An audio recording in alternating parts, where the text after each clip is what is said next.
আসসালামু আলাইকুম। আজকে আমি পর্যাবৃত্ত গতির চ্যাপ্টারটি নিয়ে আলোচনা করব এবং এই চ্যাপ্টারটি মোটামুটি আমি 5 থেকে 6টি টাইপে ভাগ করেছি যাতে তোমাদের বুঝতে সুবিধা হয়। সো আমি প্রথমেই টাইপ 1 লিখেছি, দেখো দোলনকাল নির্ণয়। সো দোলনকালের প্রথম কেস 1 লিখেছি, দেখো ববের দোলনকাল, অর্থাৎ দোলনকালের ভিতরে কয়েকটা স্টেপ আছে। আমাদের এখানে জাস্ট ঢাকা ইউনিভার্সিটির জন্য দুইটা টাইপের জিনিসপত্র জানলে চলবে, একটা হচ্ছে ববের দোলনকাল অ্যান্ড আরেকটা হচ্ছে স্প্রিংয়ের দোলনকাল। সো আমরা প্রথমেই কেস 1 আলোচনা করব হচ্ছে ববের দোলনকাল, যেখানে ববের দোলনকালের সরাসরি ফর্মুলা থেকে ম্যাথ দেয় নাই। সো আমরা বিশেষ ক্ষেত্র দিয়ে ম্যাথ করব। সো প্রথমে আমরা ববের দোলনকালের ফর্মুলাটা লিখি, সূত্র দ্বারা কী বোঝানো হচ্ছে সেটা আমরা একটু ক্লিয়ার হয়ে নিই। সো দেখো দোলনকালটা আসলে কি, তো দোলনকাল বা পর্যায়কাল এই সম্পর্কে আমাদের হয়তো অনেকেরই ধারণা আছে, তারপর আমি আরেকবার একটু রিকল করি। দোলনকালটা আসলে বিভিন্ন রকম হতে পারে। দোলনকাল ব্যাপারটা হচ্ছে, ধরো কোনো একটা বস্তু এই জায়গাটাতে আছে, সে এই যাত্রা শুরু করে সে যদি আবার ওই বিন্দুতে ফিরে আসে তাহলে সেটাকে বলবো হচ্ছে দোলনকাল। আমরা যদি এটা তরঙ্গের মাধ্যমে বুঝতে চাই যে ধরো এইটুকু হচ্ছে কিন্তু একটা দোলনকাল, কেননা এটা হচ্ছে আমাদের বৃত্তের অর্ধেক, এটা হচ্ছে পরের অর্ধেক। দেখো এইটা হচ্ছে উপরের পার্ট, এটা হচ্ছে নিচের পার্ট। সো একটা রাউন্ড শেপ এটা। সো এই রাউন্ডটাকে আসলে আমরা যদি চিন্তা করি যে আসলে এই রাউন্ডটা আসলে এই যে যতটুকু পথ অতিক্রম করছে এটাকে বলবো আমরা দোলনকাল। সে ফর এক্সাম্পল আমি সরল রেখার ক্ষেত্রে দোলনকাল পেয়ে থাকি, কেমন সেটা, কোনো একটা বস্তু ধরো এখানে গেছে, সে আবার এখানে ফিরে আসছে, সেটাকে বলতে পারি দোলনকাল। তারপর আমরা বলতে পারি যে পর্যায়কালের আরও একটা ব্যাপার আছে, কোনো একটা বস্তু এখানে গেছে আবার এখানে আসছে, সেটাকে বলতে পারি আমরা দোলনকাল। সিমিলারলি আমি যখন কোনো একটা বস্তু এখান থেকে দোলকের ক্ষেত্রে যখন চিন্তা করব যে এখান থেকে এখানে গেছে আবার এখানে আসছে, আমরা বলতে পারি দোলনকাল। এখন আমরা দেখব হচ্ছে ববের দোলনকালটা আসলে কি। এখন দেখো ববের দোলনকাল মানে হচ্ছে যখন আমরা কোনো তারের প্রান্তে যখন আমরা বব ঝুলিয়ে দিব তখন সেটাকে বলি আমরা ববের দোলনকাল। সো ববের ব্যাপারটা কেমন জানো, ধরো কোনো এখানে একটা হুক আছে, এই হুকে কোনো একটা জিনিস তুমি ঝুলিয়ে দিয়েছো আর এখানে একটা এম ভরের বব আমরা নিচ্ছি। এই এম এর যে আমি বলতেছি এটা হচ্ছে বব, এই ববের ভর হতে হবে খুবই কম। মানে এই ভর মনে করো যেখানে লাগিয়ে দিব যে ববটা, এই ববের ভর নাই, নগণ্য, ঠিক আছে। এমন বব নিব যার ভর নাই বললেই চলে। সো তখন আমরা আসলে এই সূত্রগুলো অ্যাপ্লাই করতে পারি। সো দেখো খেয়াল করো যে এই ববটা যখন এমন আসবে এবং এমন যাবে, দেখো খেয়াল করো যে এই ববটা আমি এখান থেকে ছেড়ে দিতে পারি, সে এমনে দোলন খেয়ে আবার এমনে আসবে, আবার এখান থেকে আমি মাঝখান দিয়ে যদি আমি এখানে ফোর্স প্রয়োগ করি তাহলে সে এমনে গিয়ে আবার এমনে আসবে, ঠিক আছে। এরকমভাবে তুমি যে প্রান্তে দাও না এখানে এরকম একটা দোলন সৃষ্টি হয়। সো এই ক্ষেত্রে খেয়াল করো আমরা যে সুতা দিয়ে বেঁধে দিচ্ছি এম ভরের বস্তুটা, এই সুতার দৈর্ঘ্যকে আমরা প্রকাশ করব হচ্ছে এল দ্বারা, এটাকে আমরা প্রকাশ করব হচ্ছে এল দ্বারা, আর এইটা হচ্ছে এম, ফাইন। এখন দোলনকালটা কি, ধরো ববটা এখানে আছে সর্বোচ্চ প্রান্ত, এই প্রান্তর উপরে আর যেতে পারে না, তাহলে ববটা এখানে গিয়েছে আবার এখানে আসছে। সো এটাকে বলবো হচ্ছে আমরা দোলনকাল। সো দোলনকালের ফর্মুলাটা কি জানো, ফর্মুলাটার প্রমাণ আছে, এই প্রমাণটা 3 ভাবে করা যায়।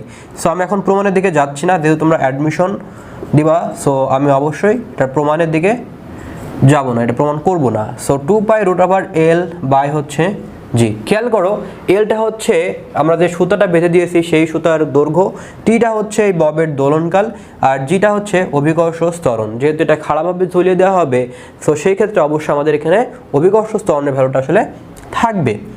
এখন আমি তোমাদের আরেকটা জিনিস একটু বোঝাই যে দেখো এই ববের ভর যদি কখনো একটু বেশি হয়ে যাওয়া মানে কি, এটার আকৃতি ধরো আমি একটু বড় দিয়ে দিলাম।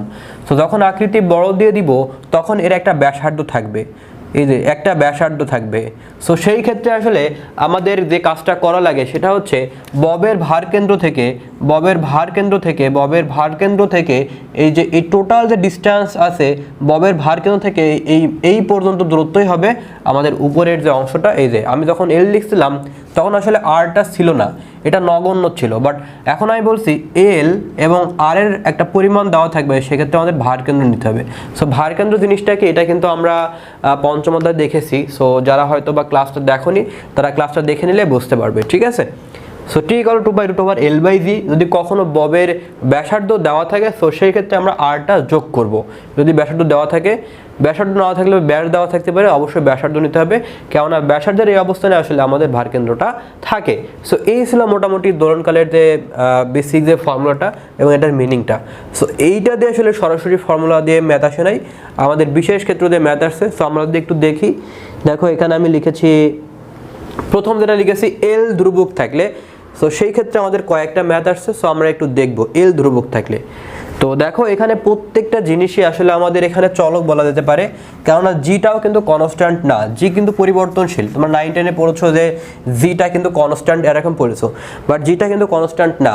পৃথিবী পৃষ্ঠে জি তোমার হচ্ছে যে ঢাকায় একরকম, রাজশাহীতে একরকম, চিটাগাঙে একরকম হয়। সো জি কিন্তু কনস্ট্যান্ট না, পৃথিবীর ভিতরে কিন্তু বৈষম্য আছে। এবার তুমি পৃথিবীর পৃষ্ঠ থেকে যখন তুমি উঁচুতে যাবা কিংবা গভীরে যাবা, সেখানেও জি তারতম্য হয়।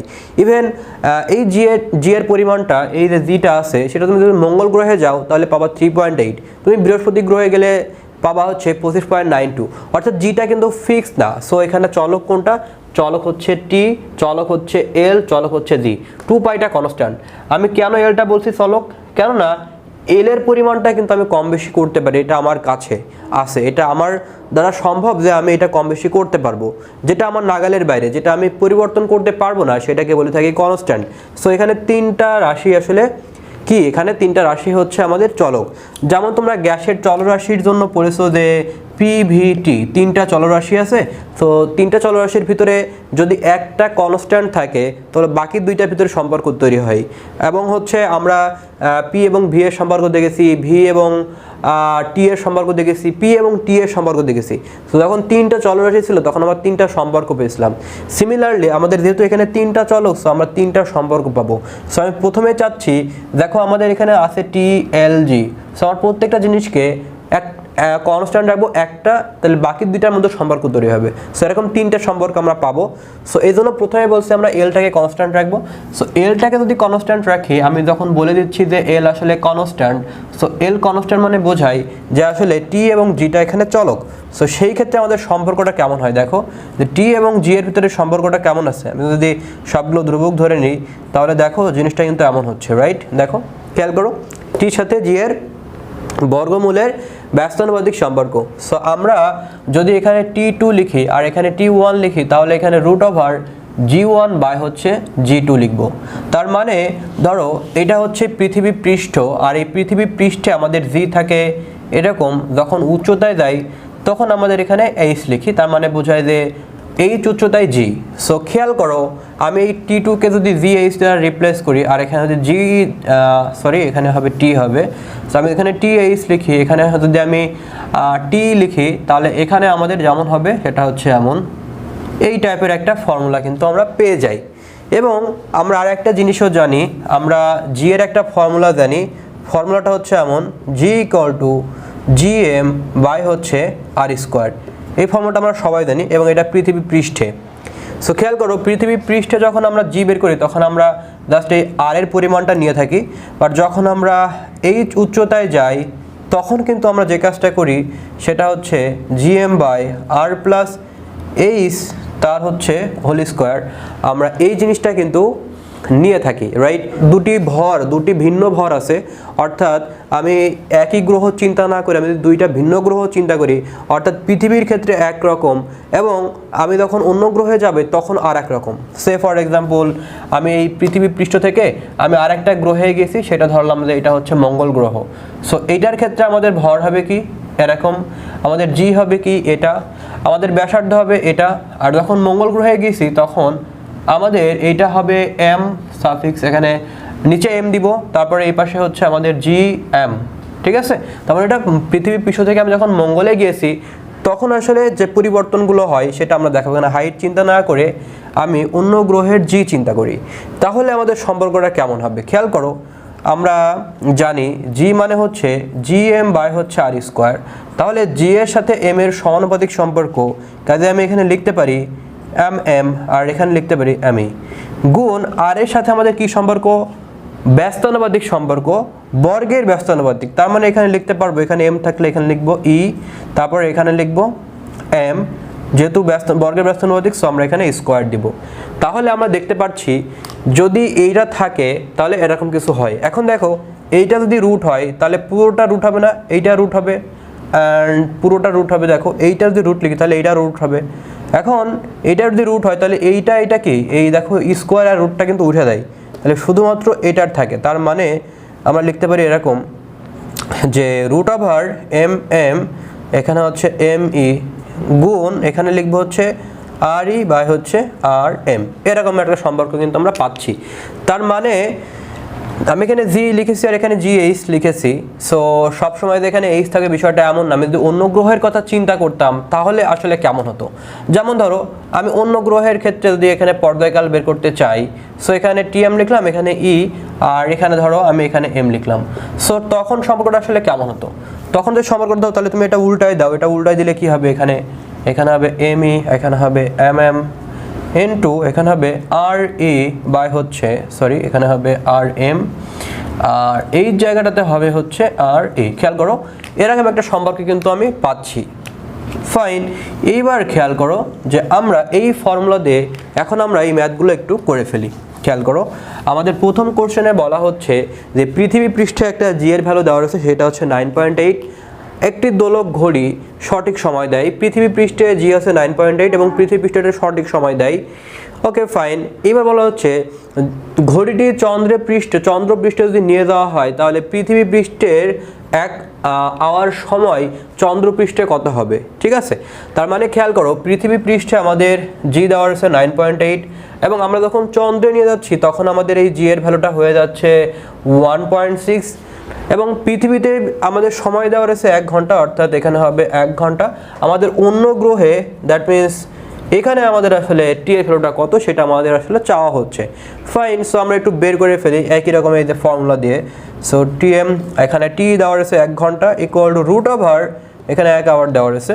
সো ফাইন, এইবার জি মানে দেওয়া রয়েছে 9.8 আর এটা মানে দেওয়া রয়েছে 1.6। ফাইন, এবার টি এম ইকুয়াল টু হচ্ছে রুট ওভার 9.8 বাই 1.6, এখানে হচ্ছে 1 আওয়ার। তার মানে 1টা না লিখলেও চলে, 1 আওয়ার। সো আমরা দেখতে পাচ্ছি উত্তর হবে সি নম্বর। ঢাকা ইউনিভার্সিটিতে এটা আসছিল 17-18 সালে। এই গেছে তোমরা মোটামুটি বুঝতে পেরেছো। নেক্সট আমরা যদি পরের কোশ্চেনটা যদি একটু দেখি, এখানে বলা হচ্ছে মঙ্গল গ্রহের ব্যাসার্ধ ও ভর যথাক্রমে পৃথিবীর ব্যাসার্ধ ও ভরের 0.532 গুণ এবং 0.11 গুণ। পৃথিবী পৃষ্ঠে একটি সরল দোলকের দোলনকাল 2 সেকেন্ড হলে মঙ্গল গ্রহের দোলনকালটা আসলে এক্স্যাক্টলি কত হবে। সো আমরা বুঝতেই পারছি যে আমাদের আসলে কোন ফর্মুলা অ্যাপ্লাই করা লাগবে, আমরা মোটামুটি বুঝতে পারছি। খেয়াল করো আমাদের এখানে যেটা দেওয়া রয়েছে মঙ্গল গ্রহের ভর ধরে নিলাম এটা মঙ্গল গ্রহের ভর পৃথিবীর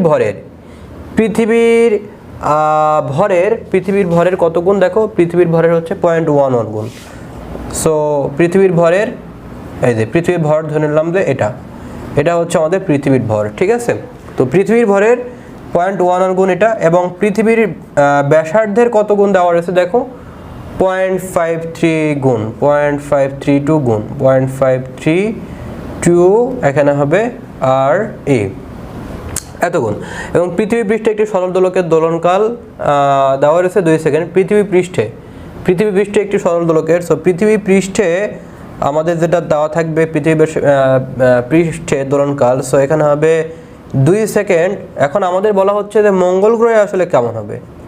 সো খেয়াল করো তাহলে আমরা কিভাবে করতে পারি, এখানে হবে টি এম বাই টি হচ্ছে এখানে 2 সেকেন্ড, আর এই যে এই ফর্মুলাটা অ্যাপ্লাই করব।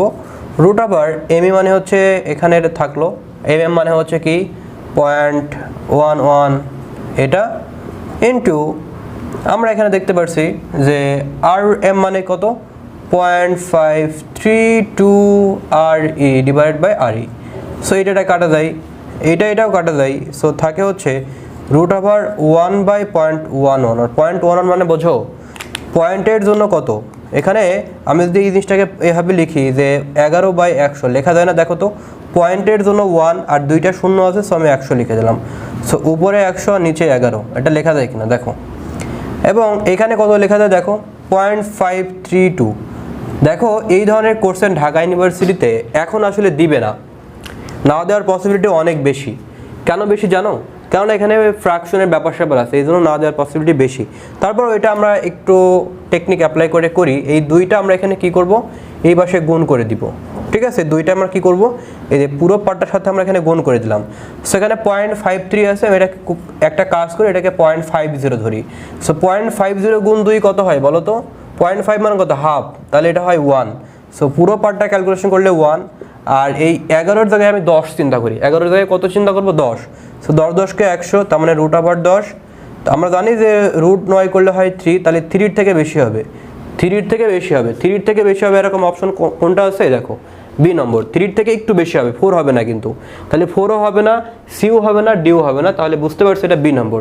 বাট এখন এই ধরনের ম্যাথগুলো দেওয়ার পসিবিলিটি কম, ঠিক আছে, তারপরেও তোমাদের করাই দিলাম, যদি আসে আশা করা যায় তোমরা এখন পারবা ইনশাআল্লাহ।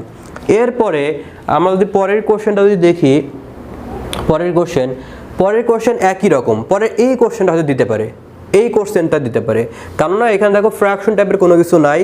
এখানে আমাদের এ নম্বরে যেটা দেওয়া রয়েছে, দেখো আমরা কিন্তু এই ম্যাথটা পারবো, এই নম্বরটা আমরা পারবো। একটি সেকেন্ড দোলক মানে কি? 2 সেকেন্ড। সেকেন্ড দোলকের চন্দ্রপৃষ্ঠের দোলনকাল কত হবে? সেকেন্ড দোলকের চন্দ্রপৃষ্ঠের দোলনকাল কত হবে? চন্দ্রপৃষ্ঠের দোলনকাল কত হবে? যেখানে পৃথিবীর ভর চাঁদের ভরের, এখানে উল্টো, এখানে আমাদের উল্টো ঘটনা। দেখো খেয়াল করো, আমি তোমাদের একটু করাই দিই ম্যাথটা, যদিও তোমরা পারবা, অনেকে হয়তো বা নিজে ট্রাই করলে পারবা। তারপর আমি করে দিই, পৃথিবীর ভর হচ্ছে চাঁদের ভরের কত গুণ? আমি চাঁদের ভর ধরে নিচ্ছি, এটা চাঁদের ভর। এখন পৃথিবীর ভর চাঁদের ভরের কত গুণ? 81 গুণ, 81 গুণ। এবং পরে দেওয়া রয়েছে পৃথিবীর ব্যাসার্ধ তোমার দেওয়া রয়েছে চাঁদের ব্যাসার্ধের 4 গুণ। চাঁদের ব্যাসার্ধের কত গুণ? 4 গুণ। ঠিক আছে, চাঁদের ব্যাসার্ধের কত গুণ? 4 গুণ। Okay fine. আমাদের বলা চন্দ্রপৃষ্ঠের দোলনকালটা কত, আমাদের এটা বের করতে বলা হচ্ছে। এখন সেকেন্ড দোলক মানে কি? সেকেন্ড দোলক মানে আমরা জানি 2 সেকেন্ড। সো তাহলে আমরা এখন বের করে ফেলি, এটা হবে 2। আর এই যে সূত্রটা অ্যাপ্লাই করা লাগবে, আমরা বুঝতে পারছি। সো এম এম মানে দেওয়া রয়েছে এটা 81 mm, এখানে হচ্ছে mm থাকবে। আর এম মানে কত? আর এম মানে হচ্ছে, আর এম মানে দেওয়া নাই, কিন্তু আর ই মানে দেওয়া রয়েছে 4rm। সো এটা কাটা গেল। সো √81 করলে হয় 9, এখানে হয় 1/4। সো আমি এবারে 2টাও গুণ করে দিই, 2টা গুণ করে দিলে এখানে পাবো হচ্ছে 2, কারণ এই যে 2 আছে, 2টার সাথে গুণ করে দাও, তাহলে এখানে হয় 2। সো 9/2 করলে কত হয় বলো? 4.5, 4.5ই তো হওয়ার কথা, 9/2। তাহলে দেখো অ্যান্সার হবে এ নম্বর 4.5, ঠিক আছে। অ্যান্ড দেন হচ্ছে পরের যেটা দেখো, তাহলে আমাদের যখন এল কনস্ট্যান্ট থাকে তখন আমরা যে ফর্মুলাগুলো অ্যাপ্লাই করলাম, দেখো আমরা এইটা দিয়ে ম্যাথ দেখলাম এবং এইটার এই অনুপাত দিয়ে ম্যাথ দেখলাম। আমরা প্রথম এই অনুপাত দিয়ে ম্যাথ দেখেছি এবং পরে যে ম্যাথটা করলাম সেটা হচ্ছে যে এই অনুপাত অ্যান্ড হচ্ছে এই অনুপাত। সো মোটামুটিভাবে এই বিষয়টা আমরা ক্লিয়ার। এখন বলা হচ্ছে যদি আমাদের টিটা কনস্ট্যান্ট থাকতো তাহলে আমাদের সূত্রটা কেমন হতো। সো একটু দেখি যে টি যদি কনস্ট্যান্ট থাকতো তাহলে আসলে কেমন হতো। সো খেয়াল করো, আমাদের যদি টিটা কনস্ট্যান্ট থাকে তাহলে সেই ক্ষেত্রে আমাদের যে ফর্মুলাটা দাঁড়ায় আসলে দেখো যে টি ইকুয়াল টু হচ্ছে কত? টি ইকুয়াল টু হচ্ছে 2π√L/g। সো আমাদের টিটা কনস্ট্যান্ট থাকে তাহলে এল এবং জি এর ভিতরে সম্পর্ক দেখাতে হয়। সো খেয়াল করি টি স্কোয়ার এখানে হয় 4π², বর্গ করো, বর্গ করলে এমন হয় না। সো টি স্কোয়ার এখানে হবে জি, 4π² এখানে হবে L. So L equal to 4π² by হচ্ছে টি স্কোয়ার ইন্টু হচ্ছে এল। খেয়াল করো যেহেতু আমি বলছি হচ্ছে টি কনস্ট্যান্ট এবং আমরা জানি যে 4π² মানে 2π কনস্ট্যান্ট এবং 2π কনস্ট্যান্ট মানে 4π² কনস্ট্যান্ট এবং টি স্কোয়ার কনস্ট্যান্ট। সো এটাকে যদি কনস্ট্যান্ট চিন্তা করি তাহলে আমাদের যে সম্পর্ক দাঁড়ায় সেটা হচ্ছে জি এর সাথে সমানুপাতিক সম্পর্ক। অর্থাৎ জিনিসটা হচ্ছে এমন, যদি আমি এটা L2 চিন্তা করি এবং যদি এটা L1 চিন্তা করি তাহলে এটা হবে G2 বাই হচ্ছে G1। সো একই রকম ম্যাথ আমি যদি L এর সাথে সম্পর্ক তোমাদের দেখাতাম, অর্থাৎ এখানে হতো LM, এখানে হতো LE, এখানে হতো GM, এখানে হতো GE। এই সূত্রতে ঢাকা ইউনিভার্সিটিতে এখনও পর্যন্ত কোনো ম্যাথ দেয় নাই। তো ঢাকা ইউনিভার্সিটিতে এই যে 3টা যে ম্যাথ করেছো, আমি বলবো প্রত্যেকটা ম্যাথ তুমি নিজে এই সূত্রে অ্যাপ্লাই করে করবা, অর্থাৎ তুমি নিজে বানাবা, 3টা ম্যাথ বানাবা, বানিয়ে তুমি এই সূত্র অ্যাপ্লাই করে ম্যাথ করবা। এটা তোমাদের হোমওয়ার্ক থাকলো। এইটাতে ঢাকা ইউনিভার্সিটিতে এখনো পর্যন্ত কোনো কোশ্চেন আসে নাই, বাট তোমাদের এই সূত্রটা একটু জেনে রাখা প্রয়োজন, কেননা এটাতে আসলেও আসতে পারে। নেক্সট আমি যেটা দেখাবো সেটা হচ্ছে, দেখো যদি আমাদের আসলে জিটা ধ্রুবক থাকে তাহলে আসলে কেমন হবে। যদি আমাদের জি ধ্রুবক থাকে, খেয়াল করো, এখন আমি বলতেছি যে টি ধ্রুবক না থাকে, আমাদের জিটা ধ্রুবক থাকে। সো জি ধ্রুবক থাকে তাহলে আসলে কেমন হয় সম্পর্কটা, তখন টি এর সাথে আমাদের এল এর যে সম্পর্কটা দাঁড়ায় সেটা আসলে কেমন, দেখো সেটা আমাদের বর্গমূলের সমানুপাতিক সম্পর্ক দাঁড়ায়। সো বর্গমূলের সমানুপাতিক মানে হচ্ছে যে দেখো এরকম একটা সম্পর্ক দাঁড়ায়। সো আমি যদি এটাকে T2 বলি, এটাকে যদি T1 বলি, তাহলে ডেফিনেটলি আমরা রুটের ভিতরে এটা বলবো, রাইট, L2 বা হচ্ছে L1, আমরা এরকম কিছু বলবো, রাইট। এখন যদি আমাদের এরকম এই যে আমি যদি এটাকে TH বলি, এটাকে যদি TE বলি, তাহলে ডেফিনেটলি আমাদের এখানে হবে LH, এখানে হবে এটা হচ্ছে তোমার ব্যবহার ব্যাপার। দেখো এখানে তুমি যা কিছু দিতে পারো, ইটিসি তোমার উপর ব্যাপার। এখন আমরা যদি প্রথম কোশ্চেনটা যদি দেখি, প্রথম কোশ্চেনেতে বলা হচ্ছে 0.2 মিটার দৈর্ঘ্য বিশিষ্ট একটি সরল দোলকের দোলনকাল পাওয়া গেল 0.9 সেকেন্ড। সো আমি একটা কাজ করি, এটাকে L1 ধরে নিই।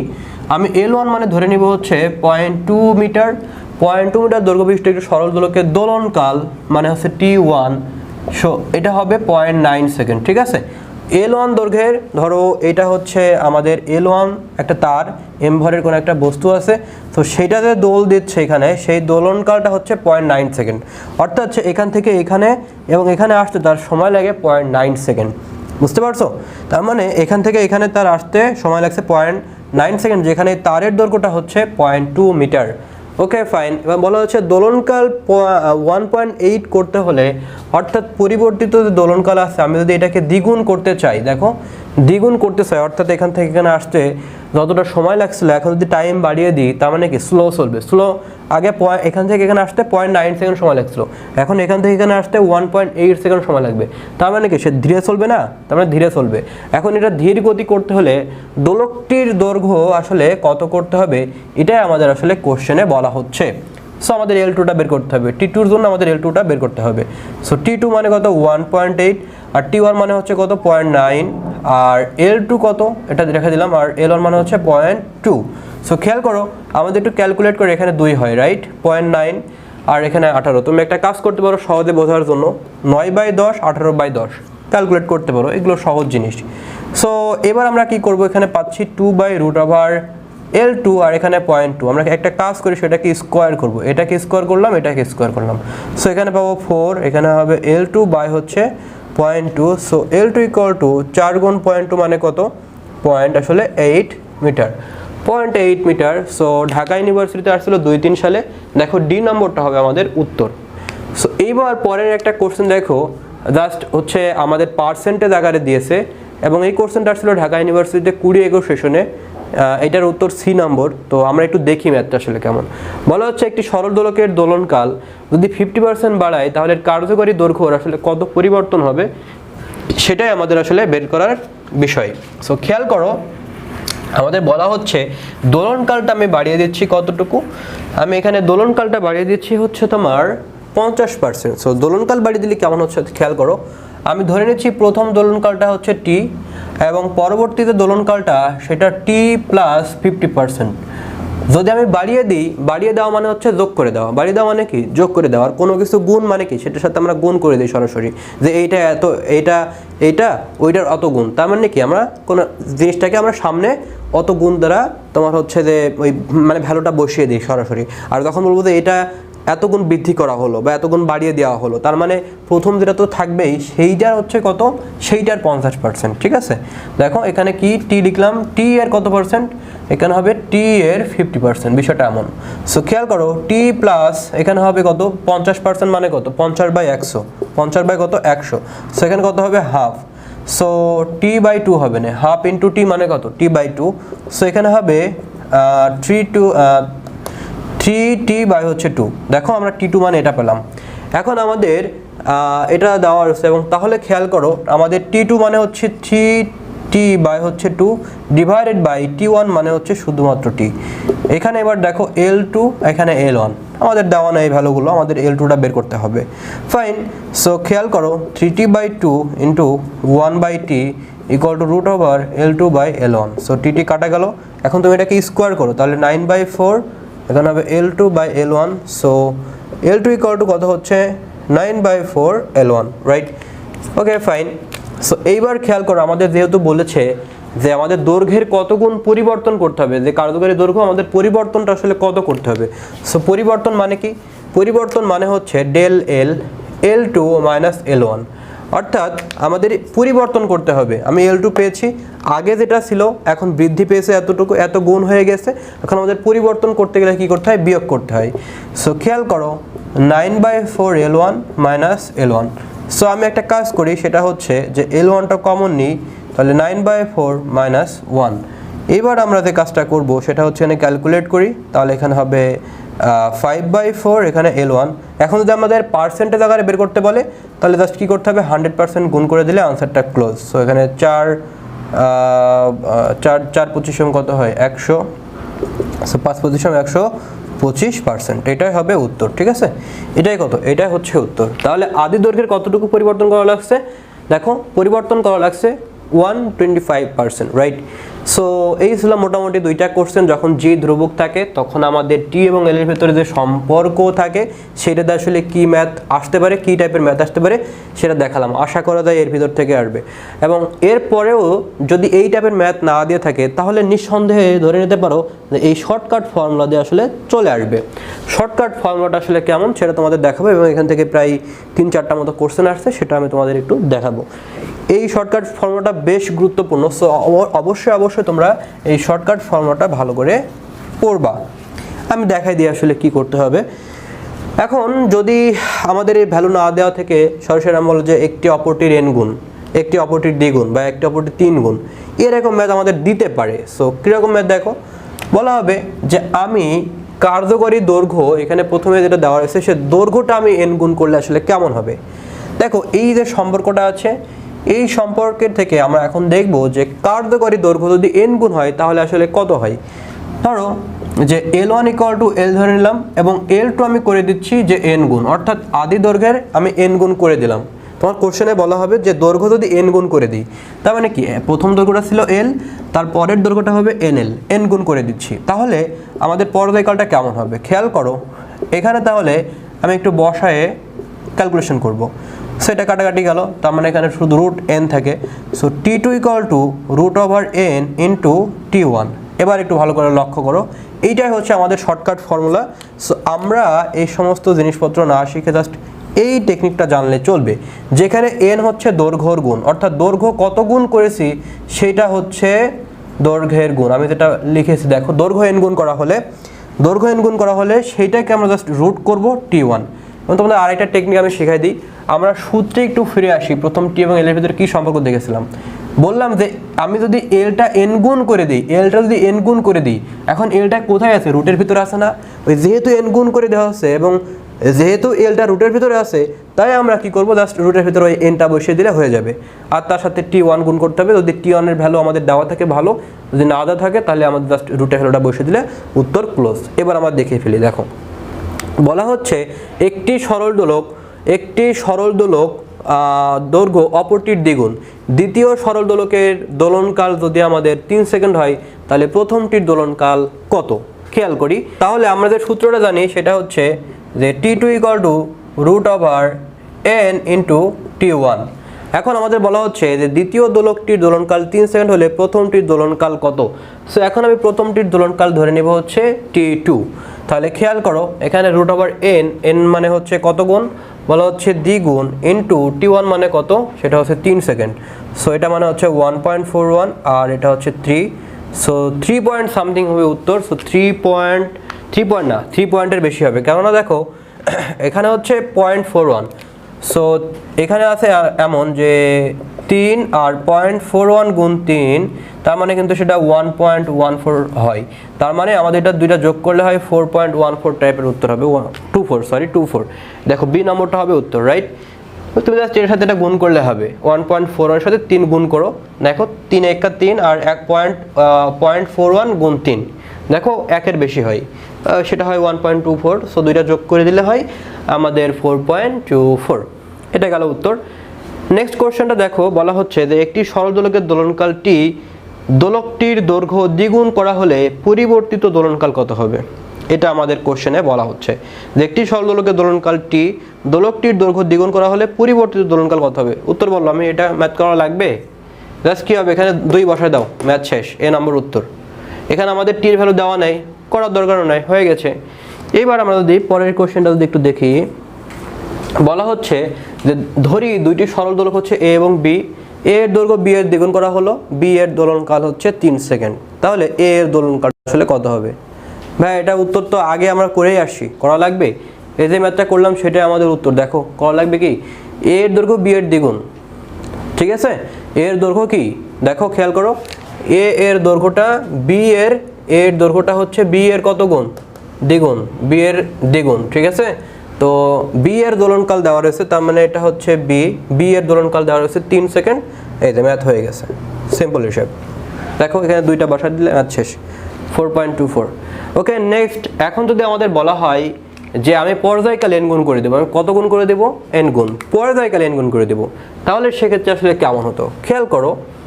যদি পর্যায়কাল n গুণ করে দেয় তাহলে সংক্ষিপ্ত হিসাব হচ্ছে আমরা কি করবো, এটাকে স্কোয়ার করতে হবে। দেখো আমি যদি পর্যায়কালকে n গুণ করে দিই, আমার তো l মুক্ত করতে হবে তখন, তাহলে কি করতে হবে দেখো, তুমি এখান থেকে ক্যালকুলেট করে দেখবা যে আমাদের তখন এখানে আসবে এমন যে L2 = n স্কোয়ার L1, এইটা হচ্ছে তখন সূত্র, অর্থাৎ স্কোয়ার করে দিতে হয়।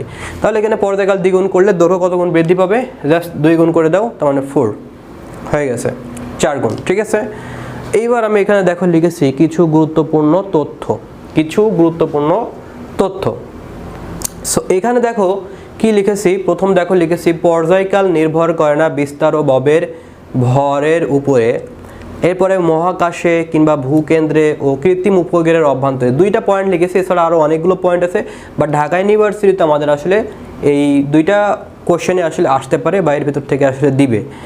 এবং এটাকে আমরা যদি দেখি, এটাকে আসলে 3 ভাগে ভাগ করা যায়, একটা প্রশ্নকে 3 ভাগে ভাগ করা যায়। বলতে পারে মহাকাশে জি কত, কিংবা বলতে পারে মহাকাশে এফ কত, একটা সরল দোলককে মহাকাশে নিয়ে গেলে জি এর পরিমাণ কত, কিংবা টি এর পরিমাণ কত, কিংবা এফ এর পরিমাণ কত, ভূকেন্দ্রে বলতে পারে, একই রকমভাবে কৃত্রিম উপগ্রহে বলতে পারে। আমি তোমাদের বোঝাই দিচ্ছি। দেখো প্রথমে যেটা বলা হচ্ছে যে পর্যায়কাল নির্ভর করে না দুইটা জিনিসের উপরে। সো আমরা যদি একটু খেয়াল করি তাহলে আসলে দেখতে পাবো, দেখো যে আসলে এখানে কি বলা হচ্ছে, খেয়াল করো। প্রথমে পর্যায়কাল নির্ভর করে না বিস্তার ও ববের উপরে, খেয়াল করো আমরা যখন পর্যায়কালের যে ফর্মুলাটা দেখেছি সেটা আসলে কি ছিল, আমরা যখন এই চিত্রটা ড্র করেছিলাম সেখানে দেখেছিলাম যে t = 2π√L/g, এই সূত্রে কোথাও কি m আছে, এই সূত্রে কোথাও কি m আছে। তোমরা আরেকটা সূত্র জানো যে t = 2π√m/k, এটা কিন্তু স্প্রিং এর সূত্র, আর এটা ববের সূত্র, মাথায় রাখবা, দুইটা উল্টায় পাল্টায় ফেলো তোমরা অনেকে। এটা স্প্রিং এর সূত্র, তাও স্প্রিং এর সূত্র, তাও এমটা হচ্ছে 2 জায়গায় ইউজ করা যায়। এটা স্প্রিং এর জন্য আনুভূমিক স্প্রিং আছে ও লম্ব স্প্রিং আছে। আর এইটা কি, এইটা হচ্ছে তোমার ববের ক্ষেত্রে, যেখানে ববের ক্ষেত্রে আমরা কোথাও দেখতে পাচ্ছি না সূত্র এম আছে, অর্থাৎ এম এর উপরেই কিন্তু এটা নির্ভর করে না। এখানে যত ভারী বস্তু দাও না কেন, মূলত এটার উপরে আসলে দোলনকাল নির্ভর করে না। এটা একটা আমেরিকান একজন টিচার, তিনি ক্লাসে দেখিয়েছিলেন যে তিনি সরল দোলকের নিচেই ঝুলে পড়েছিলেন, তিনি যখন নিজে ঝুলে পড়েছিলেন তখন তিনি যখন নিজে টেস্ট করছিলেন যে এখান থেকে এখানে গিয়ে এখানে স্টপ ওয়াচ দিয়ে তিনি পরীক্ষা করে দেখলেন যে তিনি নিজে যখন দোলকের নিচের প্রান্তে ঝুলেছিল এবং তিনি যখন স্টপ ওয়াচ দিয়ে নিজে পরীক্ষা করলো, দেখলো তার যে দোলনকালটা হয় একটা ছোট্ট বল দিয়ে টেস্ট করে দেখা যায় যে তারও দোলনকাল সেম হয়। সো এটা আসলে ববের উপরে ভরের উপর নির্ভর করে না। এবং বিস্তার মানে কি, বিস্তার মানে হচ্ছে যে এই বস্তুটা এখান থেকে সর্বোচ্চ কতটুকু সে সরণ গেছে সেইটার উপরে। আমরা দেখতে পাচ্ছি ইকুয়েশনে কোনো এ নাই, ইকুয়েশনে কোনো এম নাই। সো আমরা বলতে পারি পর্যায়কাল আসলে নির্ভর করে না বিস্তারের উপরে এবং ববের ভরের উপরে। ঢাকা ইউনিভার্সিটির কোশ্চেনটা যদি একটু দেখি, বলা হচ্ছে যদি একটি সরল দোলকের বিস্তার দ্বিগুণ করে দেওয়া হয়, অর্থাৎ সরল দোলকের যে বিস্তারটা আছে এখন যে বিস্তারে দুলতেছে আমি যদি এটাকে দ্বিগুণ করে দেওয়া মানে কি এটা এমন হয়ে যাবে, অর্থাৎ এখানে আগে যতটুকু মানে বিস্তার হচ্ছিল এখন তার দ্বিগুণ বিস্তার, অর্থাৎ 2a, অনেক দূরে গিয়ে সে দেখা যাচ্ছে এমন হবে। তো সেই ক্ষেত্রে আসলে এরকম করলে যে দোলনকাল আর এখান থেকে এখানে দোলনকালটা আসলে কত হবে সেটাই বলা হচ্ছে। যে আমি যদি বিস্তার দ্বিগুণ করে দিই তাহলে কি দোলনকালের কোনো পরিবর্তন হবে? নো। বিস্তার দ্বিগুণ করলে সরল দোলকটির পর্যায়কাল হবে অপরিবর্তিত থাকবে। এই জিনিসটা একটু মাথায় রাখবা, ঠিক আছে? এর পরের কোশ্চেনটা যদি আমরা একটু দেখি, পরের কোশ্চেনে বলা হচ্ছে যে মহাকাশে কিংবা ভূকেন্দ্রে কিংবা কৃত্রিম উপগ্রহের অভ্যন্তরে আমাদের আসলে জি এর পরিমাণটা কেমন হয়, কিংবা এফ এর পরিমাণ কেমন হয়, কিংবা আমাদের টি এর পরিমাণটা কেমন হয়, সো সেটা আমরা একটু দেখানোর চেষ্টা করব। ওকে, আচ্ছা, সো খেয়াল করি যেটা আমরা আসলে কিভাবে করতে পারি। দেখো, আমরা এটাকে যেভাবে করব, মহাকাশে কিংবা ভূকেন্দ্রে আমরা যখন একটা ফর্মুলা পড়েছিলাম, তোমরা হয়তো এই ফর্মুলাটা অনেকেই পড়ছো, যে আমরা যখন গভীরে যাই এটা হচ্ছে ব্যাসার্ধ, আর আমরা যখন গভীরে যাই অর্থাৎ ধরো পৃথিবী পৃষ্ঠে আমাদের জি এর পরিমাণ এটা, আমি যদি এখানে যাই, সে ফর এক্সাম্পল আমি বললাম যে এই পয়েন্টে যাব আমি, সো এই পয়েন্টে গেলে আমাদের আসলে জি এর পরিমাণ কি হয় জানো? এই পয়েন্টে গেলে আমাদের জি এর পরিমাণ ধরে নিচ্ছি এটা হয়, ঠিক আছে? তো সেই ক্ষেত্রে আমরা যে ফর্মুলাটা পড়ি সেটা হচ্ছে এরকম, যে জিই 1 - d/r। ডি মানে কি? সেই পৃথিবী পৃষ্ঠ থেকে কতটুকু নিচে আসছে, পৃথিবীর কেন্দ্র থেকে না কিন্তু, মাইন্ড ইট, কারণ তুমি পৃথিবীর কেন্দ্র তো খুলতে পারবে না, তুমি পৃথিবী পৃষ্ঠ খুলে নিচের দিকে যেতে পারো, কাজে আমি পৃথিবীর পৃষ্ঠ থেকে ডিস্টেন্স নিতে পারি, আমি কেন্দ্র থেকে ডিস্টেন্স নিতে পারি না। নিতে পারি একটা কাজে, সেটা হচ্ছে ব্যাসার্ধ থেকে আমি এই ডিস্টেন্সটা বাদ দিলে যেটার জন্য পাই সেটা, বুঝতে পারছো? অর্থাৎ ব্যাসার্ধ থেকে আমি যদি ডিটা বাদ দিই তাহলে যে পয়েন্ট পাবো, উপর থেকে আমি যদি ডি দূরত্ব আসি সেম দূরত্ব বোঝাই। সো এটা হচ্ছে আমাদের ফর্মুলা। এখন ডি মানে কি? পৃথিবী পৃষ্ঠ থেকে সে গভীরে যাচ্ছে।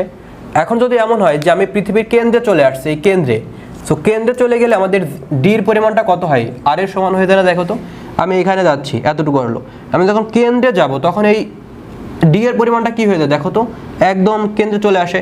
সো 1 - 1 দ্যাট মিনস এখানে কত হয়ে যাচ্ছে দেখো, আমাদের খেয়াল করি r/r মানে কত, এটা হচ্ছে 1, সামনেও আছে 1, সো 1 - 1 দ্যাট মিনস এখানে হয়ে যাচ্ছে আসলে 0। কথা কি বুঝতেছো? তাহলে আমরা দেখতে পাচ্ছি যে জিডির পরিমাণটা আসলে কত হয়ে যাচ্ছে? 0। জিডির পরিমাণ কত হয়ে যাচ্ছে বলো আমাকে? জিডির পরিমাণ হয়ে যাচ্ছে আসলে 0। ওকে, ফাইন। তাহলে আমরা দেখতে পাচ্ছি যখন কেন্দ্রে যাচ্ছি তখন আসলে জিটা হয়ে যায় 0, এবং আমরা একটা সূত্র জানি যে টি = 2π√r/L/g। তো ভাইয়া এখন আমরা যদি জি এর পরিমাণটা এখানে বসিয়ে দিই তাহলে কত পাবো? সামথিং বাই হচ্ছে 0, সামথিং বাই 0 মানে তো আসলে ইনফিনিটি। সো এখানে টি এর পরিমাণ কত? টি এর পরিমাণ হবে অসীম। ক্লিয়ার ব্যাপারটা? আর নেক্সট আরেকটা জিনিসও জানি, সেটা হচ্ছে f = 1/t। সো 1 অসীম মানে কি লেখা যায়? আমরা 1/0 লিখি, যদিও দুইটা জিনিস ভিন্ন, বাট এখানে এক হিসেবে চালিয়ে দেয়। সো এটা কত হচ্ছে? 0। তাহলে দেখতে পেলাম কি, যখন জি 0 তখন এফ 0, তখন টি হচ্ছে ইনফিনিটি। খেয়াল করো, তাহলে আমরা যখন ভূকেন্দ্রে যাচ্ছি কিংবা মহাকাশে যাচ্ছি, মহাকাশে আমরা জানি যে জি 0, এবং জি 0 হলে আমাদের টি হয় ইনফিনিটি এবং এফও হয় 0। এবং কৃত্রিম উপগ্রহের অভ্যন্তরে দেখো, কৃত্রিম উপগ্রহ মানে বোঝো, মানে হচ্ছে যে ধরো পৃথিবীকে কেন্দ্র করে মঙ্গল গ্রহ ঘুরতেছে, বা পৃথিবীকে কেন্দ্র করে একটা স্যাটেলাইট ঘুরতেছে। পৃথিবীকে তোমরা দেখো না, রকেট কি করে? সে পৃথিবী পৃষ্ঠ থেকে একটা হাইটে গিয়ে সে পৃথিবীকে প্রদক্ষিণ করে। ওই যে পৃষ্ঠে প্রদক্ষিণ করতেছে একটা অংশ, যে অংশটা আমি ইমাজিন করে নিচ্ছি যে একটা হাইট, এই হাইট এসে ওই রকেটটা ঘুরতেছে, ওইটাকে বলে থাকছে আমরা কৃত্রিম উপগ্রহ। অর্থাৎ গ্রহকে কেন্দ্র করে যে স্যাটেলাইটগুলো ঘোরে বা রকেটটা আমাদের তোমার হচ্ছে ঘুরতে থাকে বা প্রদক্ষিণ করতে থাকে, সেই গ্রহটাকে আমরা বলে থাকি কৃত্রিম উপগ্রহ। কারণ ওইটার যদি অভ্যন্তরে যায়, আমাদের চিন্তা করে ওইটার অভ্যন্তর, দিন শেষে সেটা পৃথিবীর অভ্যন্তর বা যে গ্রহকে কেন্দ্র করে ঘুরতেছে সেইটার অভ্যন্তরে আসলে বোঝানো হয়। তো সেই ক্ষেত্রে মহাকাশে কিংবা ভূকেন্দ্রে কিংবা কৃত্রিম উপগ্রহে আমাদের এই তিনটা ভ্যালু একটু মাথায় রাখবা। কোশ্চেন নাম্বার দেখো, ঢাকা ইউনিভার্সিটি 9-10 সালে আসছিল এবং 2000 সালে আসছিল। এই কোশ্চেনটা যদি একটু দেখি, বলা হচ্ছে একটি সরল দোলক পৃথিবীর কেন্দ্রে নিলে ইহার দোলনকাল কত হবে? একটি সরল দোলক পৃথিবীর কেন্দ্রে নিলে ইহার দোলনকাল কত হবে? দোলনকাল কত হবে? ইনফিনিটি হবে, রাইট? সো মোটামুটিভাবে আমরা বুঝতে পারলাম। ওকে, সো এরপরে যদি আমরা দেখি যে স্প্রিংয়ের দোলনকাল আছে, সো একটু দেখি, এখানে দেওয়া রয়েছে স্প্রিংয়ের দোলনকাল। কেস 2, এখন একটা স্প্রিং আমাদের দুইভাবে থাকতে পারে, একটা স্প্রিং থাকতে পারে আনুভূমিকভাবে এবং একটা স্প্রিং থাকতে পারে হচ্ছে উল্লম্বভাবে। সো একটা স্প্রিং যদি আমাদের আনুভূমিকভাবে থাকে তাহলে আসলে কেমন হয়, সো সেটা আমরা একটু দেখে ফেলি। দেখো আমরা দোলনকালের হচ্ছে প্রথম যেটা ছিল ববের দোলনকাল সম্পর্কে অনেক কিছু জানলাম। আমি এতক্ষণ যে আলোচনা করছিলাম সব ববের দোলনকাল নিয়ে, এখন আমি যেটা আলোচনা করব সেটা হচ্ছে স্প্রিংয়ের দোলনকাল নিয়ে। সো স্প্রিংয়ের দোলনকালটা আসলে কেমন হবে, সো সেটা আমরা একটু দেখব যদি অনুভূমিকভাবে থাকে। খেয়াল করো, একটা স্প্রিং অনুভূমিক থাকে মানে কি, একটা স্প্রিং ধরো এরকম একটা স্প্রিং আছে, এই স্প্রিংয়ের শেষ প্রান্তে আমি এম ভরের কোনো একটা বস্তু জয়েন করে দিয়েছি। জয়েন করে দেওয়ার ফলে ধরো একটা স্প্রিং এমন ছিল নতুন কিনে নিয়ে আসছি, এরপর এম ভরের বস্তু আমি ওখানে দিয়ে দিয়েছি। এখন এম ভরের বস্তুটা আমি কি করতেছি, টান দিতেছি। সো টান দেওয়ার ফলে ধরো বস্তুটা এখানে আসলো, ঠিক আছে। সে কি করলো, এখান থেকে এতটুকু সে সরণ ঘটলো, এই যে এতটুকু এখানে আসলো, সে এক্স পরিমাণ সরণ ঘটলো, ঠিক আছে। সো এই ক্ষেত্রে আমাদের যে ফর্মুলাটা হয়, যখন আমি একটা স্প্রিং এখান থেকে ধরে এখানে ধরে রাখবো, দেন এবার ছেড়ে দিব, ছেড়ে দিলে সে কী করবে, এখানে যাবে আবার এখানে আসবে। খেয়াল করবে একটা স্প্রিংয়ের প্রান্তে এম ভরের বস্তু বেঁধে দিবা, দেওয়ার পরে তুমি টান দিবা, টান দেওয়ার পরে ছেড়ে দিবা, দেখবে এরকম করে যাওয়া আসা করবে, শিওর এরকম হবেই। সো এই যে যাওয়া আসার যে ব্যাপারটা, এটাকে বলা হয় দোলনকাল বা স্প্রিংয়ের পর্যায়কাল। সো স্প্রিংয়ের ক্ষেত্রে এই ক্ষেত্রে আমাদের কী হবে সূত্র জানো, T equal root over m by k, that's it. আমরা অন্য কোনো সূত্র আর অ্যাপ্লাই করতে পারবো না, শুধুমাত্র এম বাই কে ইউজ করতে হবে যখন একটা স্প্রিং আনুভূমিকভাবে থাকবে। এটা মাথার ভিতর ঢুকিয়ে রাখো, ঠিক আছে। সো এখন এই জায়গাটাতে আমাদের সরাসরি ফর্মুলাতে ম্যাথ দেয় নাই, আমাদের একটু অন্যভাবে ম্যাথ দিয়েছে, যেখানে উপায় কনস্ট্যান্ট এবং এমটাও হচ্ছে কনস্ট্যান্ট। সো আমি যদি টি এবং কে এর ভিতরে সম্পর্ক দেখাতে যাই তাহলে সেক্ষেত্রে কেমন হবে, দেখো এরকম একটা সম্পর্ক দাঁড়াচ্ছে। জাস্ট লাইক আমরা যখন T equal to by root over L by g শিখাইছিলাম, টি এর সাথে জি এর যেমন সম্পর্ক হচ্ছিল, এখানে কে এর সাথে অনুরূপ সম্পর্ক। দেখো এম ভর বিশিষ্ট একটি সরল সন্ত দোলকের বল ধ্রুবককে দ্বিগুণ করা হলে তাহলে আদি দোলনকালের পরিবর্তিত দোলনকালটা কত হবে। সো এখানে বলা হচ্ছে কে এটাকে আমি দ্বিগুণ করে দিব। সো আমি কে ওয়ান ইকুয়াল টু কে ধরে নিলাম এবং কে টু মানে হচ্ছে 2k আমি ধরে নিলাম, এটা হচ্ছে আসলে তোমার দ্বিগুণ আছে, ঠিক আছে। সো খেয়াল করো, আমরা জানি যে টি এর সাথে সম্পর্কটা এমন হয়, তাহলে আমরা এখন যেটা লিখতে পারি যে টি টু বাই হচ্ছে T one equal to root over, এখানে লিখতে পারি কে ওয়ান বাই হচ্ছে কে টু, যেহেতু এটা বর্গমূলের ব্যস্তানুপাতিক সম্পর্ক। সো খেয়াল করো, আমি এখানে লিখবো হচ্ছে কে ওয়ান মানে হচ্ছে কে আর কে টু মানে হচ্ছে 2k। সো এটা কাটা যায়, তাহলে থাকে হচ্ছে 1 by root two T one. তো এরা টি ওয়ানকে টি ধরে নিয়েছে, that's it. So 1 by root two হবে উত্তর, that means T by root two হবে উত্তর। দেখো টি বাই রুট টু হবে উত্তর, টি বাই রুট টু, এটা হচ্ছে ডি নম্বর, রাইট।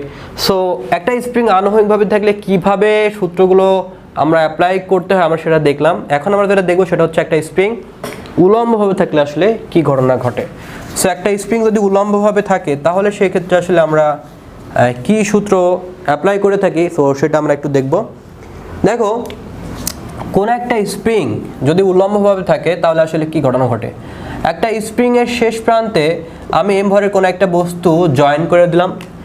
যখন এম ভরের কোনো একটা বস্তু মানে খারাপভাবে আছে, তখন এম ভরের বস্তু ঝুলিয়ে দিলে সে আপনা আপনি কিন্তু স্প্রিংকে প্রসারিত করবে এবং প্রসারিত করে একটা স্প্রিং এই প্রান্ত থেকে দেখা যাচ্ছে সে এতটুকু প্রসারিত হয়ে এই জায়গাটাতে আসলো। এরকম ঘটনা কিন্তু ঘটবে। একটা স্প্রিং যখন ঝুলাই দিবা তখন সে আপনা আপনি সে অভিকর্ষ বলের জন্য সে কিন্তু নিচের দিকে নামবে, অ্যান্ড একটা পর্যায়ে গিয়ে নেমে একটা পর্যায়ে গিয়ে স্থির থাকবে। কেন স্থির থাকবে? কেননা এই পয়েন্টে এই স্প্রিংয়ের নিচে যে ওজন বল আছে, ওজন বলটা এবং পেছন দিকে যে এক ধরনের বল আছে সেটাকে বলা হয় কে এক্স, অনেক সময় এটাকে কে ইউ বলে থাকে। দ্যাট মিনস এক্সকে আমরা ই দ্বারা রিপ্লেস করতে পারি। তো এই যে পিছনের দিকে এক ধরনের বল আছে যেটাকে বলা হয় প্রত্যয়নী বল, এই প্রত্যয়নী বল আর স্প্রিংয়ের নিচে যে বলটা আছে সেটা হচ্ছে এমজি বল, এই দুইটা বল পরস্পর সমান ও বিপরীত মুখে থাকার কারণে এই বলটা এই যে বস্তুটা কিন্তু এখানে স্থির থাকে। যদি এম এর পরিমাণটা বেশি হতো, আরও বেশি হতো, কে এক্সের থেকে আরও প্রসারিত হতো। যদি অনেক বেশি হতো তাহলে ছিঁড়ে পড়ে যাইতো। বুঝতে পারছো? এখানে স্থির থাকার মানে হচ্ছে যে পেছন দিকে আমাদের যে কে এক্সটা আছে এবং এমজিটা পরস্পর সমান ও বিপরীতমুখী হওয়ার কারণে, that means MG equal to আমরা লিখতে পারি কে এক্স। এটা হওয়ার কারণে আমরা বলতে পারি যে স্প্রিংটা এখানে আসলে ব্যালেন্স অবস্থায় আছে। সো এখানে লিখতে পারি এম বাই কে, এখানে লিখতে পারি এক্স বাই জি, কোনো জায়গায় ই বাই জিও লেখা আছে। ওকে, সো আমরা যে ফর্মুলাটা জানি সেটা আমরা একটু আগেই যেটা দেখালাম যে t = 2π√m/k। এখন দেখো আগে শুধুমাত্র m/k লিখছিলাম, এখন m/k মানে আমরা জানি x/g। সো আমরা এই ফর্মুলাটাও আসলে এখন অ্যাপ্লাই করতে পারবো, অর্থাৎ x/g কিংবা আমরা লিখতে পারি e/g। আমরা এখন এটা লিখতে পারি কখন, যখন একটা স্প্রিং উলম্বভাবে থাকে তখন আসলে জিটা কাজ করছে, যখন আনুভূমিকভাবে থাকছে তখন আমাদের আসলে জিটা কাজ করতেছে না, কাজে আমরা কিন্তু তখন এই ফর্মুলাটা অ্যাপ্লাই করতে পারবো না। আনুভূমিকভাবে থাকলে স্প্রিংটাকে তখন শুধুমাত্র আমরা এই ফর্মুলা অ্যাপ্লাই করব, অন্য ফর্মুলা অ্যাপ্লাই করতে পারবো না। যখন একটা স্প্রিং উলম্বভাবে থাকবে তখন সাথে আমরা এটা ইউজ করতে পারি, আবার চাইলে এটা ইউজ করতে পারি। আমাদের ডাটা যেটা দেওয়া থাকবে আমরা সেই অনুসারে ম্যাথ করব। ফাইন, সো আমরা এখন এই কোর্সটা যদি একটু দেখি, আমাদের এখানে আসলে এত কমপ্লেক্সিটির কোনো ম্যাথটা দেয় নাই, আমাদের জাস্ট একটা সিম্পল একটা ম্যাথ দিয়েছে। ম্যাথটা হচ্ছে এমন যে একটা স্প্রিংয়ে 5 কেজি ভর ঝুলানো হলো, এত দৈর্ঘ্য 2 সেন্টিমিটার বৃদ্ধি পেল, মানে এত না, এটা হবে এতে হবে, এখানে বল লিখছে এতে দৈর্ঘ্য 2 সেন্টিমিটার বৃদ্ধি পেল। স্প্রিংয়ের ক্ষেত্রে আমাদের হচ্ছে স্প্রিংয়ের ধ্রুবকের মান আসলে কত হবে, স্প্রিং ধ্রুবকের মান। সো খেয়াল করো আমাদের তাহলে এই যে ফর্মুলা অ্যাপ্লাই করতে হবে না, m = kx, দেখো তো জাস্ট এটা অ্যাপ্লাই করলে হয়ে যাচ্ছে, রাইট। আমাদের এখানে স্প্রিং ধ্রুবকের ভ্যালু বের করতে বলা হচ্ছে, তার মানে k = হবে mg বাই হচ্ছে x। তাহলে m মানে কত, m মানে হচ্ছে 5 কেজি, আর g মানে আমরা 10 ধরে নিব, আর x মানে হচ্ছে 2 সেন্টিমিটার। সো 2 সেন্টিমিটারকে মিটারে আনতে হলে 2/100 করা লাগে। সো 2/100 সেন্টিমিটারকে মিটারে আনলাম, সো 100 দ্বারা আমি উপরে গুণ করব, ঠিক আছে। সো এটা হচ্ছে কত, দেখো একটা কাজ করি, এটা হচ্ছে 50 আর এখানে হচ্ছে 10 চিন্তা করি, তাহলে হচ্ছে কত হয়, 500 গুণ 5, অনেক বেশি হয় আসলে, অনেক বেশি হচ্ছে। এই যে দেখো 2450, আমরা এখানে ক্যালকুলেশন করলে কত পাবো, 2500 পাচ্ছি, রাইট। 2500 কেন পাচ্ছি, কারণ 2500 পাচ্ছি এই জন্য, দেখেন 9.8 ধরে নিই, 9.8 ধরলে 2450 হবে উত্তর, এটা 5-6 সালে আসছিল। সো দেখো আমরা এইটাতে করলাম। এখন যদি আমাদের এই সূত্র দিয়ে ম্যাথ দেয়, আমার মনে হয় তোমরা পারবা। কেমন হতে পারে যে এক্স এর পরিমাণ বললো যে একটা স্প্রিংয়ের প্রান্তে এম ভারের কোনো বস্তু ঝুলাই দেওয়ার ফলে তার স্মরণ হলো তোমার 9.8, তার স্মরণ হলো কত, 9.8 স্মরণ হলো, তাহলে কি হবে 9.8 জি কাটা যাবে, তাহলে উত্তর হবে না 2π। এরকম ম্যাথ আসলে দিতে পারে, ঠিক আছে। ওকে, নেক্সট আমরা দেখি স্প্রিংয়ের দোলনকাল বিস্তারের উপর নির্ভর করে না। দেখো আমরা প্রত্যেকটাতে দেখলাম যে আগের যে দোলনকাল ছিল সেখানে বিস্তারের উপর নির্ভর করতেছে না, আর এই জায়গাটা কিন্তু আমাদের এখানেও বিস্তারের উপর নির্ভর করে না। স্প্রিংয়ের দোলনকাল কিন্তু আসলে বিস্তারের উপর নির্ভর করতেছে না। আমরা বিস্তার মানে কি জানি, দেখো কোন একটা স্প্রিং যখন তুমি হচ্ছে ছেড়ে দিচ্ছ তখন সে আপনা আপনি এতটুকু সরতেছে। আর বিস্তার মানে বোঝো, বিস্তার মানে স্প্রিংটা সর্বোচ্চ কতটুকু যেতে পারে। এখন বিস্তারটা দেখছিলাম তখন কেমন ছিল, এই যে এই প্রান্ত, যে প্রান্তে বেগটা শূন্য সেই প্রান্তের কথা বলছিলাম আমি। তাহলে আমরা দেখতে পাচ্ছি যে এইটা কিন্তু স্মরণের উপর ডিপেন্ড করে। খেয়াল করো আমরা যখন এই দোলকটার কথা বলছিলাম তখন এই যে দোলনকালটা ধরো এই জায়গাটাতে আছে, তো এই যে যতটুকু স্মরণ হচ্ছে আর এই যে এটা হচ্ছে বিস্তার, সো বিস্তারের থেকে যদি একটু কম স্মরণ হয় সেটাকে আমরা বিস্তার আসলে বলে থাকি না। সো আমি কিন্তু এখানে আসলে বিস্তার লিখি না, এটা কিন্তু বিস্তার না। সো স্প্রিংয়ের দোলনকাল কিন্তু কখনো বিস্তারের উপর নির্ভর করে না, বিস্তার থেকে একটু কম স্মরণ হয়, তো সেইটার উপর নির্ভর করে। তাহলে একটা আদর্শ স্প্রিংয়ের শেষ প্রান্তে ঝোলানো একটি ভর টি এর পর্যায়কাল নিয়ে উলম্বভাবে স্পন্দিত হচ্ছে। এখন স্পন্দনের বিস্তার যদি দ্বিগুণ করে দেওয়া হয় তাহলে নতুন আসলে দোলনকালটা কত হবে, টি হবে, পরিবর্তন আসলে হবে না। কোশ্চেনটা ছিল 15-16 সালে। অ্যান্ড দেন এখানে হচ্ছে স্প্রিং সম্পর্কিত কাজ কিংবা স্প্রিং সম্পর্কিত বেগ, কেস 3, যদিও এটা দোলনকালের ভিতরে আসলে থাকে না। সো আমি তারপরে যেহেতু স্প্রিং নিয়ে আলোচনা করতেছি, সো আমি এই জন্য এর ভিতরে আসলে করাই দিচ্ছি। সো কেস 3 দেখো লিখেছি যে একটা স্প্রিং সম্পর্কিত কাজ কিংবা বেগ। সো বলা হচ্ছে যে 300 Nm/-1 বল ধ্রুবক সম্পন্ন একটি স্প্রিংকে কতটুকু সংকুচিত করলে 1.5 জুল কাজ আসলে সম্পন্ন হয়। সো আমি তোমার কাজের ফর্মুলাটা একটু লিখে দিই। স্প্রিং তুমি আনুভূমিকভাবে সরাও কিংবা উলম্বভাবে সরাও, সব ক্ষেত্রে কাজের পরিমাণ আসলে একই ফর্মুলা ইউজ করা লাগে। সেটা হচ্ছে এমন, দেখো কোন একটা স্প্রিং ধরো এখানে আছে, এই স্প্রিংয়ের এখানে প্রান্তে যদি এম ভারের বস্তুটা আমি দিয়ে দিই এবং একটা স্প্রিংকে যদি আমি প্রসারিত করি এক্স পরিমাণ যদি প্রসারিত করি তাহলে আসলে ধরো এটা হচ্ছে স্থির অবস্থান, যেখান থেকে আসলে কোনো একটা বস্তুকে, কোনো একটা এমভরের বস্তুকে স্প্রিংটাকে সম্প্রসারিত করে এখানে নিয়ে যাওয়া হলো। সেই ক্ষেত্রে আমাদের আসলে কাজের পরিমাণটা কত হবে? এখান থেকে সরণ হচ্ছে এক্স, কাজের পরিমাণটা হবে, মাথায় রাখবে এটা সূত্র হবে হাফ কে এক্স স্কোয়ার। যেখানে কেটা বের করার জন্য আমরা একটা সূত্র জানি, F equal to K x, আমরা এটা সবাই হয়তো জানি। সো এই দুইটা ফর্মুলা জানলে আসলে হয়ে যায়।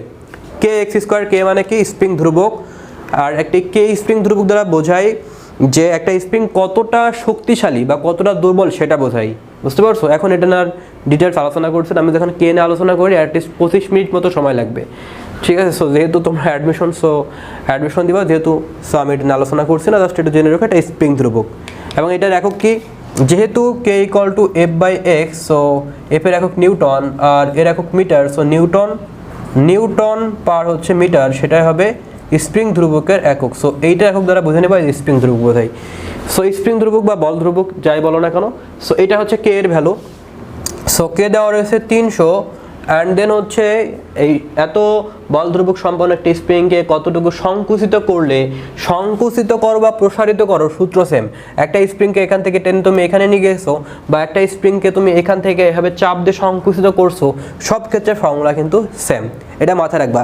একটা স্প্রিংকে সংকুচিত করলে বা সম্প্রসারিত করলে যাই কারণ না কেন কাজের পরিমাণ হাফ কে এক্স স্কোয়ার। বুঝতে পারছো? সো সংকুচিত করলে আমাদের কাজের পরিমাণটা হয় হচ্ছে, কাজের পরিমাণটা ডাব্লুর পরিমাণটা হয় 1.5 জুল। সো আমাদের এক্স এর পরিমাণটা আসলে বের করতে বলা হচ্ছে। সো ডাব্লু মানে কত? 1.5 into half into k x square, মানে কে মানে হচ্ছে কত? এখানে দেখো কে মানে হচ্ছে 300 ইন্টু এক্স স্কোয়ার। সো এটা যদি ক্যালকুলেট করি তাহলে এখানে হয় 150, আর এখানে 15 দেওয়া রয়েছে। সো আমি 1.5, সো 15/10 করতে পারি, 1.5 দেওয়া ছিল, সো 15/10 করা যেতে পারে, রাইট? সো খেয়াল করো, এখন আমরা যে কাজটা করতে পারি যে এখানে আছে আমাদের 150 আর এখানে আছে 15, কাজে আমি কিন্তু এরকম করতে পারি যে এখানে আসলে কত হবে? 10 হবে, রাইট? কেননা আমি যদি পাশাপাশি কাটাকাটি করে দেখো, এখানে 15 10 150।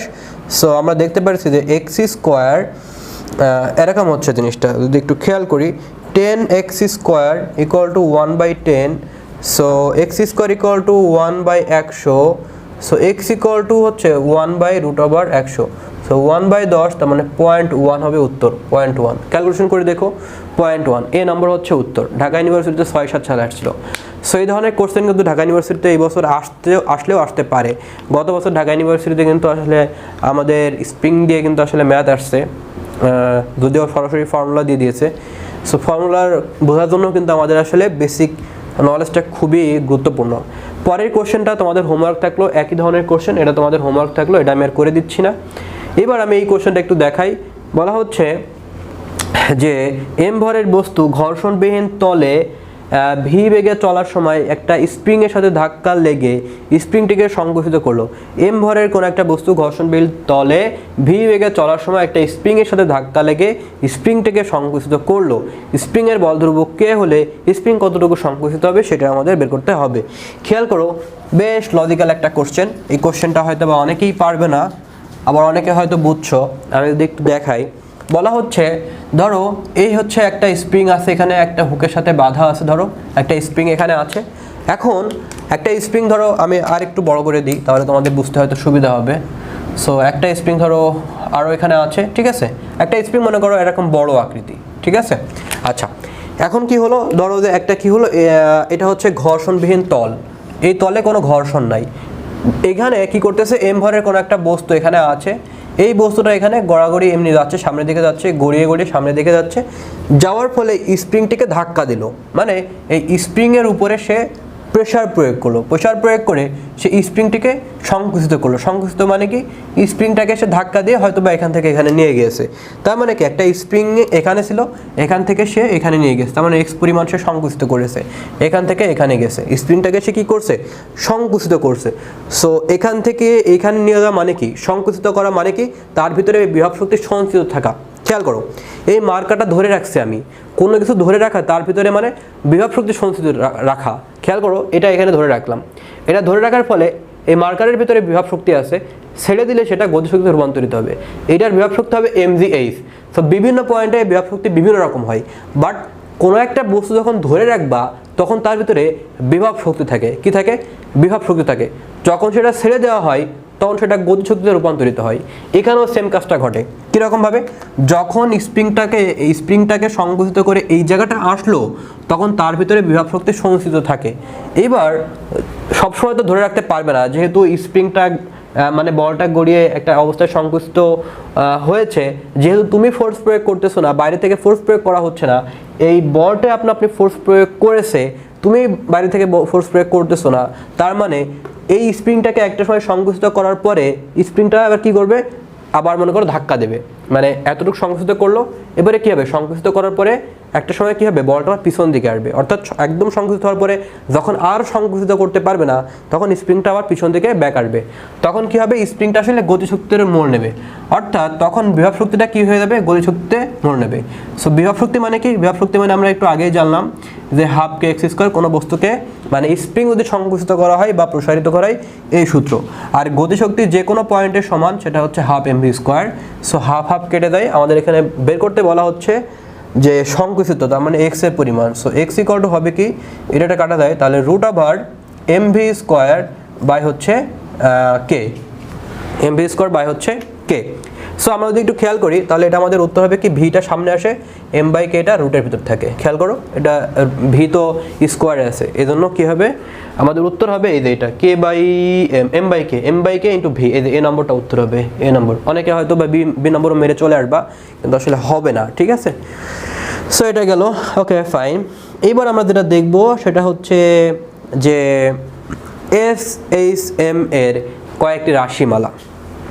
ওকে, সো এস এম এ অনেকগুলো রাশিমালা আছে। আমি একটা কাজ করি, এই চ্যাপ্টারটা যেহেতু বেশ বড়, এখনও বেশ অনেক আলোচনা আছে, সো আমি একটা কাজ করি, সেটা হচ্ছে যে আমি চ্যাপ্টারটা এখানে আলোচনা শেষ করে দিই। আমি এই অধ্যায়টিকে দুইটা ভাগে ভাগ করি, যেহেতু অনেকক্ষণ ক্লাস নিলাম এবং এটা আলোচনা করতে এখনও অনেক সময় লাগবে, যেহেতু আমি বললাম যে 5টা কিংবা 6টা টাইপ মতো আছে, মাত্র একটা টাইপ আলোচনা করেছি। সো এইটাকে আমি দ্বিতীয় পর্ব, অর্থাৎ সামনের পর্বে আমি বাকিটা আলোচনা করব। আজকে যতটুকু আলোচনা করছি খুব ভালোভাবে পড়াশোনা করবা, যদিও তোমাদের বইতে হয়তো খুব বেশি আলোচনা নাই, বাট এই চ্যাপ্টারটা কিন্তু বেশ বড় এবং ঢাকা ইউনিভার্সিটিতে 25 বছর এখান থেকে কোশ্চেন আসেই। 2টা কোশ্চেন 2টা এমসিকিউ আসতে পারে, একটা এমসিকিউ তো কনফার্ম দেবে। সো অবশ্যই ভালো করে করবা। সো আজকের ক্লাসটা আমি এখানে শেষ করতেছি, সামনের ক্লাসে দেখা হচ্ছে। সো সবাই ভালো থাকো, সুস্থ থাকো, আল্লাহ হাফেজ।